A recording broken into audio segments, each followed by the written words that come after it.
Kuki women lead peaceful rally in Songpi, demand justice and equity. The ethnic conflict in Inner Manipur and Outer Manipur, which erupted in May 2023, continues to cast a long shadow over the state, deepening divisions between the Meitei community in the Imphal Valley and the Kuki-Zo tribal groups in the surrounding hills. As of June 18, 2025, the unrest has claimed over 258 lives, displaced more than 60,000 people, and led to the destruction of thousands of homes and hundreds of religious structures, according to government figures. Unofficial estimates suggest even higher tolls. Initially triggered by a controversial Manipur High Court order recommending Scheduled Tribe (ST) status for the Meitei community, the conflict has since evolved into a complex web of ethnic tensions, militia violence, and growing distrust in governance and law enforcement. On June 18, 2025, the Kuki Women Organisation for Human Rights, KWOHR, supported by the Kuki Inpi Youth Affairs, KIYA, organized a massive peaceful rally in Songpi, Lamka, in Churachandpur district. One of the largest demonstrations in recent months, the event saw thousands of Kuki women and youth march through the streets demanding justice, equality, and an end to what they describe as systemic persecution. Unlike earlier protests that saw police intervention, this rally proceeded peacefully. KIYA volunteers played a vital role in maintaining order and providing drinking water to participants, underscoring the community's spirit of solidarity and mutual care. This article examines the rally, the historical context of Manipur's unrest, the grievances that fuel Kuki mobilization, and the implications for governance and reconciliation. It seeks to present the Kuki viewpoint, especially regarding the arrests of community leaders who are seen as defenders rather than instigators, and the impunity allegedly enjoyed by Meitei militias. The main demands put forth included removal of terrorist labels, delisting the Kuki Inpi Youth Affairs (KIYA) from the NIA's list of insurgent organizations, release of detained leaders, immediate release of arrested civilians who played crucial roles in community protection, transparency in UAPA cases, public disclosure of evidence against the accused, equal legal scrutiny, similar legal action against Meitei militias such as Armbai Tengol, central intervention, a call to halt the targeting of Kuki-dominated areas and initiate genuine peace talks, independent monitoring, formation of a neutral body to oversee UAPA enforcement impartially. The scale and serenity of the event underscored the Kuki community's resolve to seek justice through democratic means. Historical context: a deepening divide. Manipur's unrest is rooted in long-standing tensions over identity, land, and political representation. The immediate spark for the current conflict was the Manipur High Court's April 2023 recommendation to grant ST status to the Meitei community, a proposal tribal groups believed would compromise their legal protections and land rights.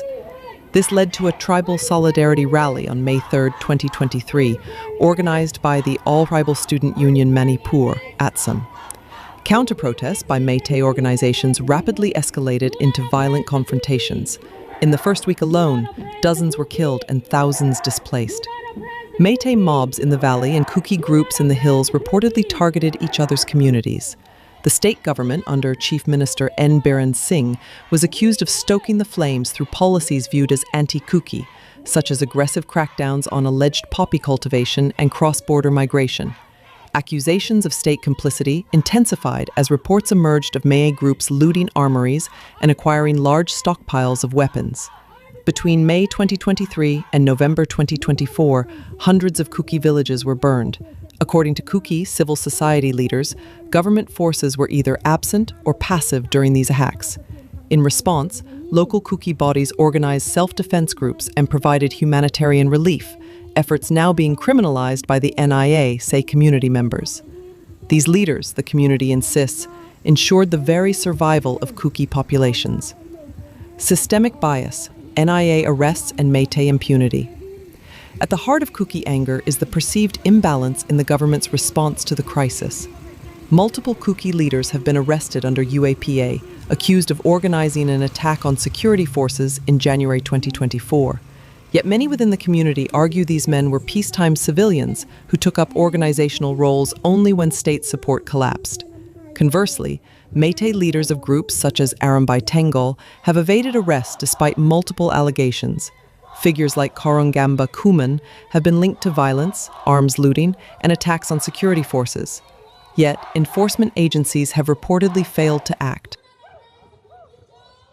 Conversely, Métis leaders of groups such as Arumbai Tengol have evaded arrest despite multiple allegations. Figures like Korongamba Kuman have been linked to violence, arms looting, and attacks on security forces. Yet, enforcement agencies have reportedly failed to act.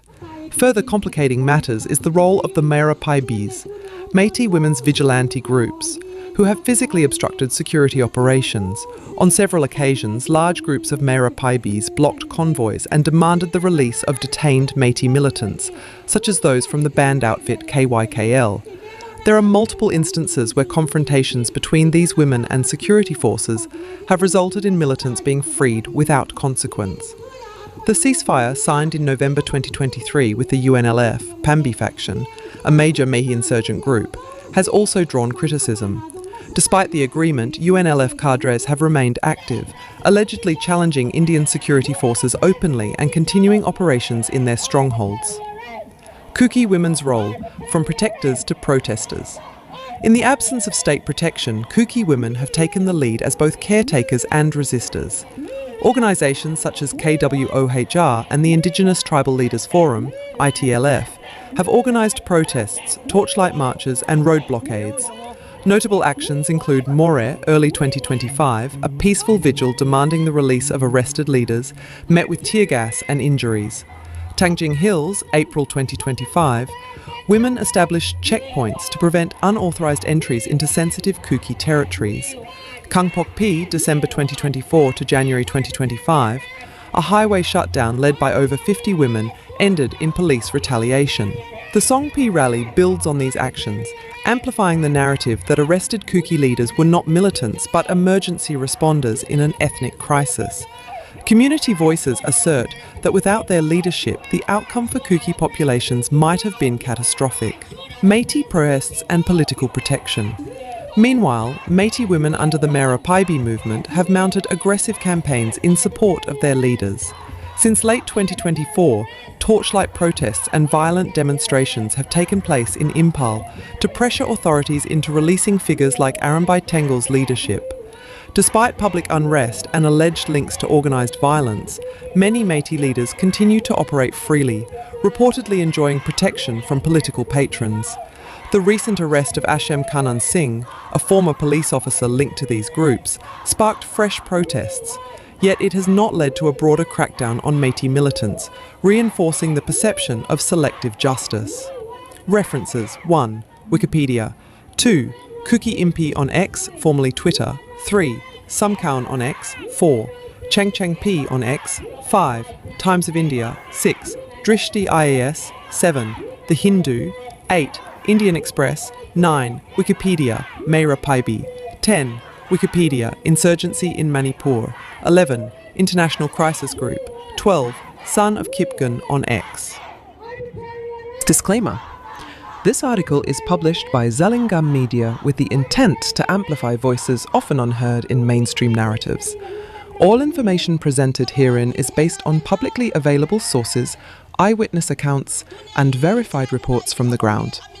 While every effort has been made to ensure factual accuracy and balanced representation, the perspectives included may reflect the lived experiences, cultural context, and historical grievances of the Kuki-Zo people and affiliated civil society organisations.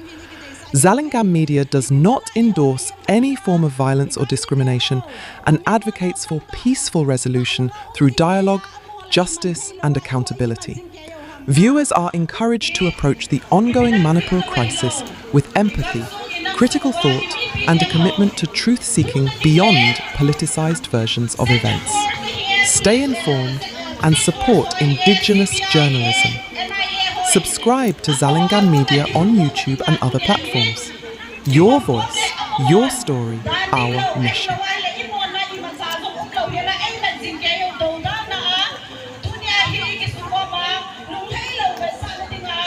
Dunia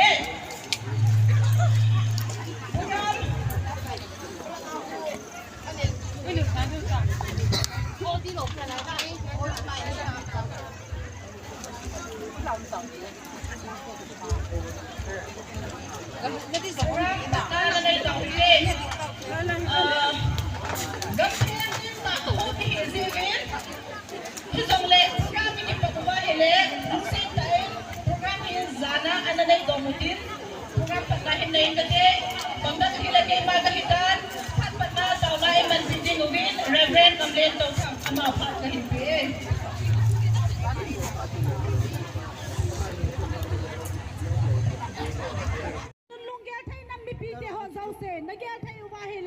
Pungkalo 30 minutes sa hizole nisa ina to ding win ikite move lung se tai nam mi pite ho zau se media ho in zong hina di bangin capture thai povin chi ji chun hasal he zong le 20 minutes yong hing ta lo ding a hin ilun na diu hi 10 minutes ka ai ki lum de hi ta zen sa din hi ina ko thai ding win ikite move nunga go lang o hi lawam Ita se diu ham ita se lau diu hi ga lau